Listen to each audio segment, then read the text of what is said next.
Hi book friends, I'm Erin, and this is Erin Go Read.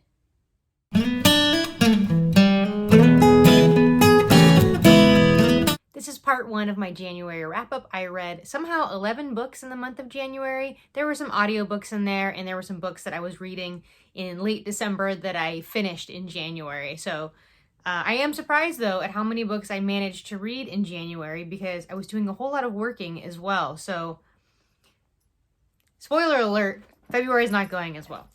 Anyhow, I had a pretty good reading month as far as quantity as well as quality. So I'm going to start with an audiobook that I don't have a physical copy of, and that was Mindset by Carol Dweck. Now, I'd heard of this book and this author. She's a researcher in countless podcasts and in many other books related to behavior, basically, psychology. If you ever heard someone talk about having a growth mindset or having a fixed mindset, that came from Carol Dweck's work. And there was a seminal research study that they did giving children, I think it was 4-year-olds, giving 4-year-olds a really easy puzzle or a challenging puzzle to do.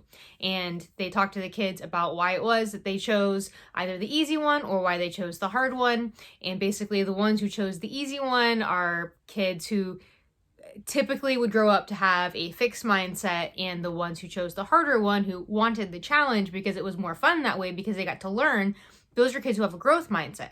I found it really, really interesting, and she gave lots of different examples. And so I listened to this in audiobook form, and I can imagine, and I've read criticisms of the book that it got really repetitive after a while because she keeps giving like example after example of fixed versus growth mindset.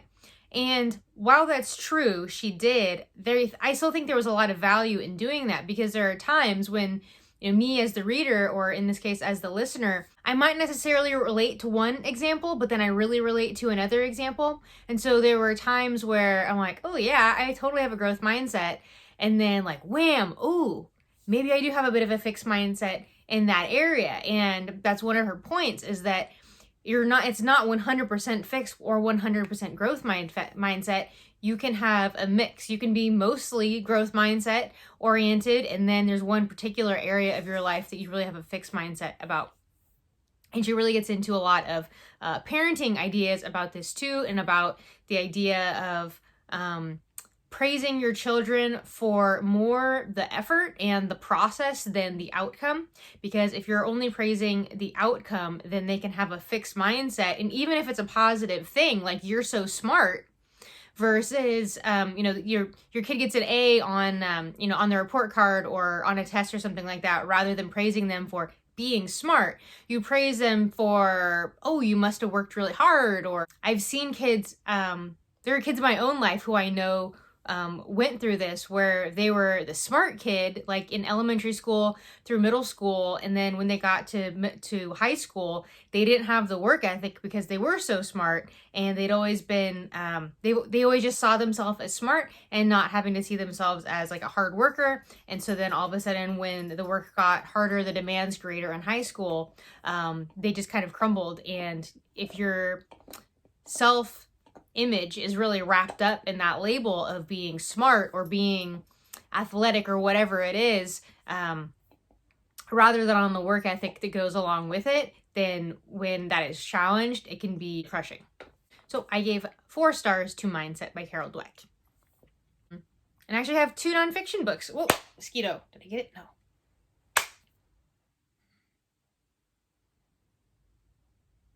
Where is it? Oh, I had it and I lost it. On me. I've become really bad at catching mosquitoes, which is not a good thing, because I just have mosquito bites. The other nonfiction book I read is the Memoir, Heavy by Kiese Laymon.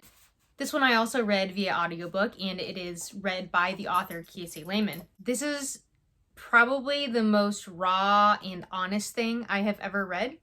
This is the memoir of a Southern Black man. He's the son of a complicated, abusive, and abused, dishonest, and brilliant woman. He chronicles his own life and his experiences with sexual violence, his weight, anorexia, gambling, writing, and his relationships with his mother and his grandmother. This is ultimately kind of a love letter and a reckoning. He runs full steam right at heavy topics that are deeply personal, and his prose will punch you in the face. 5 stars to heavy. Moving into fiction, but also beautifully matching. These looked really good, like on my bookshelf together next to each other, is Silas Marner by George Eliot. This is the first George Eliot I have ever read. This is a Barnes & Noble Classics edition, and there are 2 like short stories or short novellas bound up in this as well.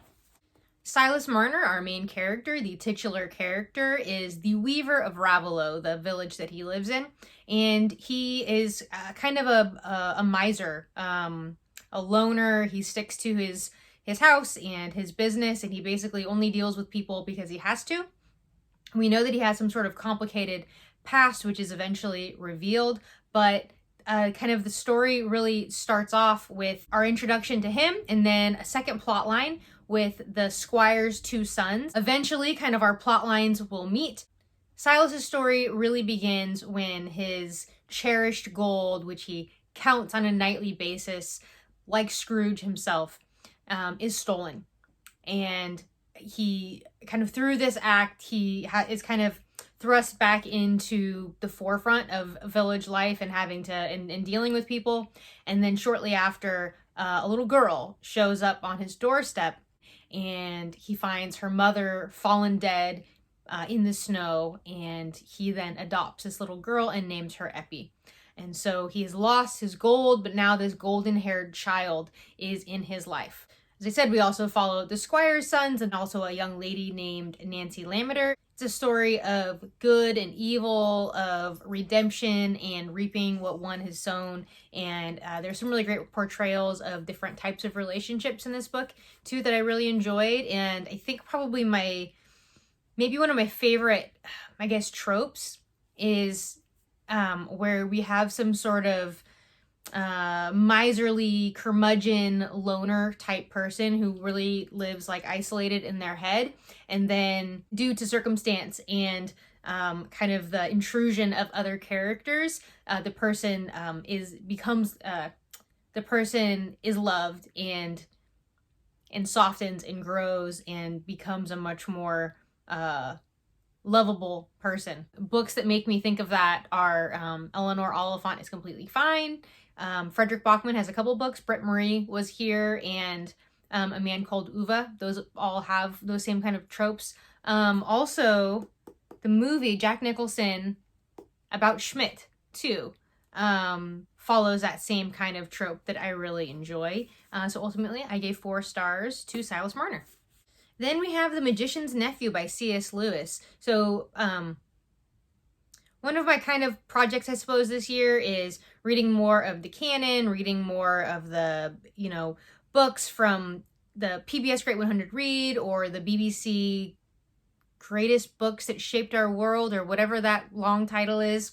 And I had only read The Lion, Witch, and the Wardrobe. I had never read any of the other books in the Chronicles of Narnia. So I started with book number 1, The Magician's Nephew.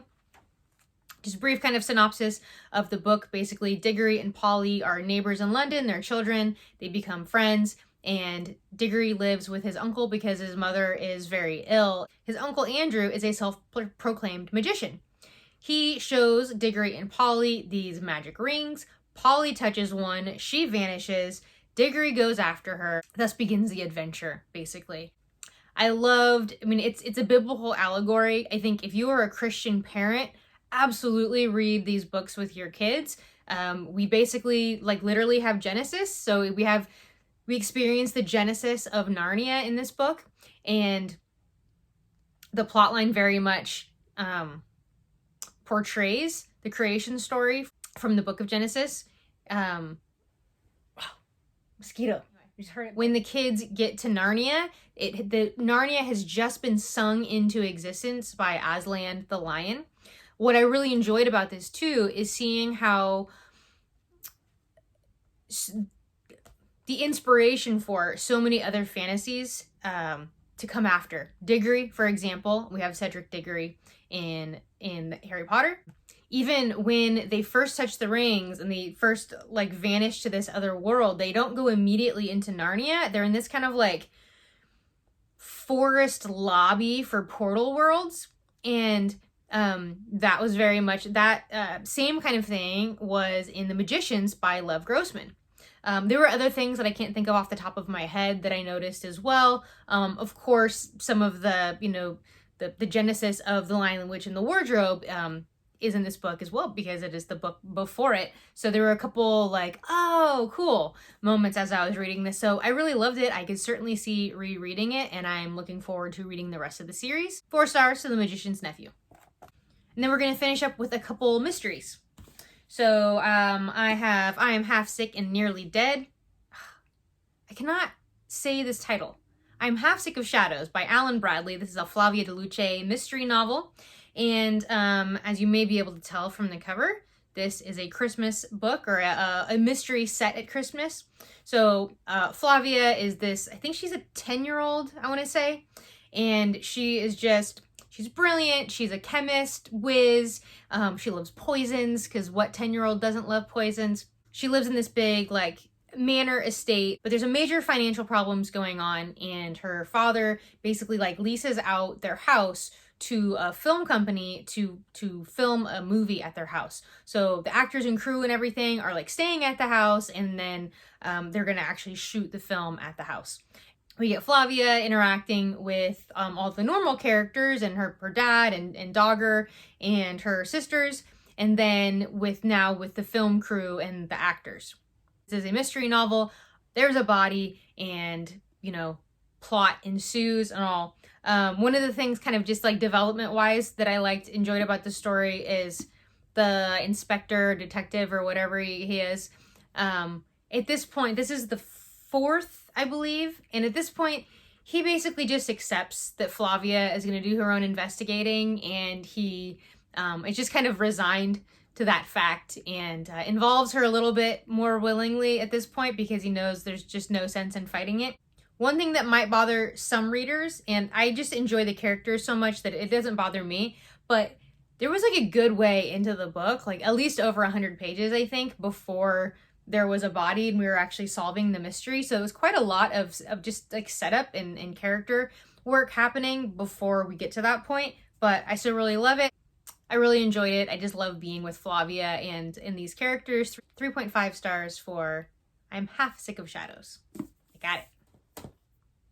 And finally, we have The Silkworm by Robert Galbraith, aka J.K. Rowling. This is book number 2 in the Cormoran Strike series. And this mystery involves, like, a woman shows up, and her husband, who is a novelist, is missing. And he has a book that's written but not published yet, that basically, there's a lot of people who might want this guy dead based on what he has written. His fiction, but his characters are sometimes quite obviously people that are like in his sphere of people.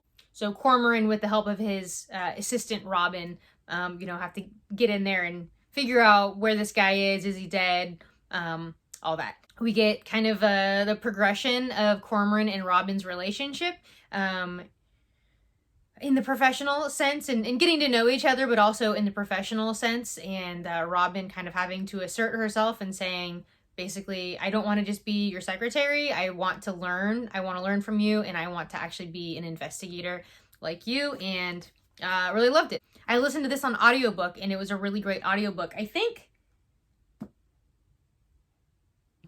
read the physical version of Cuckoo's Calling, the first book, but this was a really good audiobook listen, so I might continue it on audiobook.